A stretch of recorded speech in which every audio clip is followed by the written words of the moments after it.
साथियों नमस्कार। Olympiad registration करते समय छात्रों के पंजीयन में कुछ विद्यालय के शिक्षकों को पंजीयन करने में परेशानी आ रही है। जैसे जब भी वो क्लास को ओपन करते हैं तो उस कक्षा के सभी छात्रों का नो रिकॉर्ड फाउंड करके ऑप्शन आता है। तो इस समस्या को हम किस प्रकार से सॉर्ट आउट कर सकते हैं, आज के वीडियो में हम इसी समस्या के बारे में चर्चा करेंगे। तो सबसे पहले साथियों हम देख लेते हैं कि राज्य शिक्षा केंद्र rskmp.in पर हमें लॉगिन कर लेना है। लॉगिन करने के पश्चात जैसे ही हमारा ये फर्स्ट पेज ओपन होगा तो यहाँ बहुत सारे ऑप्शन होते हैं जहाँ पर हमें ओलंपियाड में जाके रजिस्ट्रेशन करना होता है। तो सबसे पहले हम इंग्लिश WPC के लिए टीचर्स का रजिस्ट्रेशन करें और उसके बाद रजिस्ट्रेशन जो आप कर चुके हैं तो आप समरी भी यहाँ पर देख सकते हैं। तो पहले हमें कक्षा 2 से लेके 8 तक जो भी इंग्लिश लैंग्वेज को टीच करते हैं उन शिक्षकों का रजिस्ट्रेशन करना है। रजिस्ट्रेशन करने के लिए केवल हमें इंग्लिश WBC इंग्लिश टीचर के लिए टीचर रजिस्ट्रेशन पर क्लिक करना है। जैसे ही टीचर रजिस्ट्रेशन को हम क्लिक करेंगे तो जिस टीचर की लॉगिन आईडी से ये ओपन लॉगिन है वही हमें यहाँ पर क्या है दिखाई देगा और उसका रजिस्ट्रेशन होगा। उसके बारे में सारी जानकारी हम पढ़ लें और रजिस्टर पर हम क्लिक कर दें। केवल व्हाट्सएप नंबर हमें लिखना है, किस समूह को आप पढ़ाते हैं, 2 से 5 या 6 से 8, ये हमें सेलेक्ट कर देना है। तो इससे हमें इस तरह से टीचर का रजिस्ट्रेशन कर सकते हैं। अब इसके बाद आती है दूसरी बात कि जब हम स्टूडेंट का रजिस्ट्रेशन करते हैं तो स्टूडेंट का रजिस्ट्रेशन करते समय जैसे ही हम यहाँ क्लास सेलेक्ट करते हैं, क्लास सेलेक्ट करने के बाद आपको 2 से लेकर के 8 तक के छात्रों का ओलंपियाड में रजिस्ट्रेशन करना है। 2, 3, 4, 5 के लिए आपको 2-2 छात्रों का रजिस्ट्रेशन करना है इंग्लिश ओलंपियाड के लिए और 3, 4, 5 के छात्रों का जो है वो ओलंपियाड के लिए रजिस्ट्रेशन होगा। अलग से कहीं कोई इसमें रजिस्ट्रेशन नहीं करना है, केवल छात्रों के 2-2 रजिस्ट्रेशन होंगे। इंग्लिश ओलंपियाड या अन ओलंपियाड के लिए कोई अलग से ऑप्शन नहीं है। अब ऐसे में यदि हम क्लास सेलेक्ट करते हैं और डाटा शो करने के बाद नो रिकॉर्ड फाउंड आता है, तब ऐसी स्थिति में हम यहाँ पर रिकॉर्ड को देखते हैं और जो ओलंपियाड को यहाँ क्लिक करेंगे तो यहाँ इस स्टूडेंट रजिस्ट्रेशन के ऊपर स्टूडेंट डाटा सिंक विद शिक्षा पोर्टल, ये हमारी सेकेंड रो है।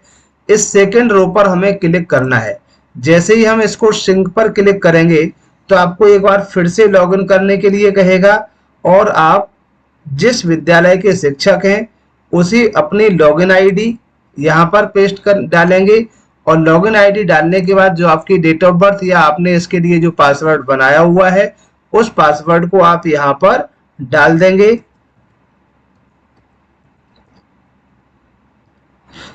इसके पश्चात जो कैप्चा कोड है, इस कैप्चा कोड को हमें एज इट इज यहाँ पर लिख देना है।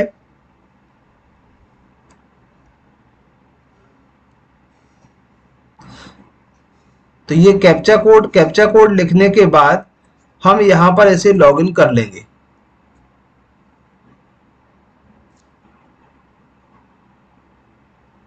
तो ये सिंक करने की प्रोसेस है।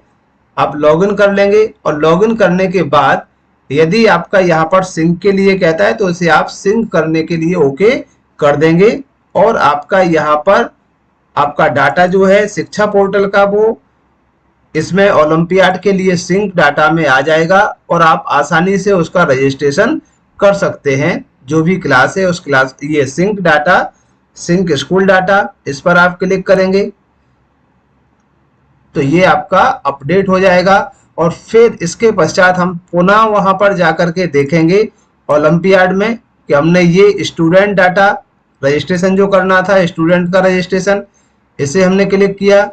क्लिक करने के बाद हम कोई भी सिलेक्ट करेंगे क्लास 2, 3, 4, तीसरी क्लास जैसे सिलेक्ट करते हैं, शो स्टूडेंट, तो हमारा सारे स्टूडेंट यहाँ पर शो होने लगते हैं।